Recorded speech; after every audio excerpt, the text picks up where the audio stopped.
Il y a fort, fort longtemps, bien avant qu'il n'existe la moindre ville, la moindre route ou même le moindre anniversaire, Dieu créa le monde. Il fit le soleil et la lune. Il créa les poissons qui nagent et les oiseaux qui chantent. Il fit les grands arbres majestueux et les toutes petites fleurs. Dieu contempla tout ce qu'il avait créé et se dit « Tout cela est très bon ». Pourtant, il n'y avait encore personne pour se promener dans ce magnifique jardin.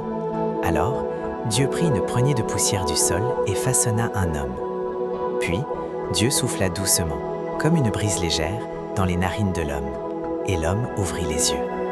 Il s'appelait Adam. Un paradis sur terre. Dieu planta un jardin tout particulier pour Adam, le jardin d'Éden. À l'intérieur, on trouvait des rivières étincelantes, des fruits sucrés et de l'herbe tendre pour marcher pieds nus. Dieu dit à Adam: « Tu peux manger les fruits de tous les arbres du jardin. Mais il y a un arbre auquel tu ne dois pas toucher, l'arbre de la connaissance du bien et du mal. Si tu en manges, tu connaîtras une grande tristesse. » Adam était heureux. Il avait tout ce dont il avait besoin. Mais Dieu vit qu'Adam se sentait seul.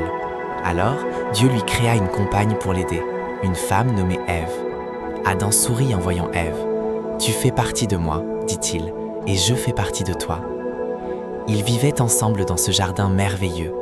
Adam donnait des noms aux animaux, le lion, l'agneau, l'éléphant et la minuscule fourmi. Ève cueillait des fleurs et chantait avec les oiseaux. Chaque soir, à la fraîcheur du jour, Dieu venait se promener avec eux. Tout était parfait. Le mensonge du serpent. Mais il y avait quelqu'un d'autre dans le jardin, un serpent sournois. Le serpent était malin. Un jour, il trouva Ève qui se tenait près de l'arbre interdit. « Est-ce que Dieu a vraiment dit que vous ne pouviez manger d'aucun arbre ?» demanda le serpent. Ève répondit: « Nous pouvons manger les fruits de presque tous les arbres. Mais Dieu a dit: ne mangez pas de celui-ci, sinon vous mourrez. » Le serpent secoua la tête et mentit: « Vous ne mourrez pas. Dieu sait que si vous mangez ce fruit, vous deviendrez comme lui. Vous saurez tout sur tout. » Ève regarda le fruit. Il était rond, brillant et avait l'air délicieux. Elle pensa: « Peut-être que le serpent a raison. Peut-être que Dieu me cache quelque chose de bien. » Elle cueillit alors le fruit et croqua dedans. Puis elle en donna à Adam, qui en mangea lui aussi. Le grand changement. Soudain, quelque chose de terrible arriva. Leurs yeux s'ouvrirent.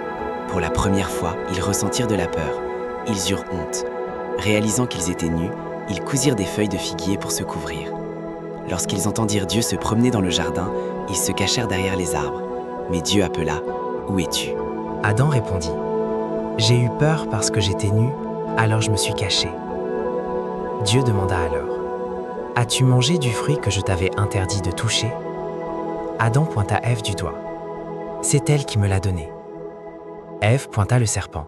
« C'est le serpent qui m'a trompé. » Une promesse d'espoir. Dieu était très triste. Parce qu'ils avaient désobéi, il dut les envoyer hors du beau jardin. C'en était fini des rivières étincelantes et des fruits à volonté. C'en était fini des promenades avec Dieu dans la fraîcheur du soir. Pourtant, Dieu ne cessa pas de les aimer. Avant qu'ils ne partent, il leur fabriqua des vêtements en peau de bête pour qu'ils n'aient pas froid.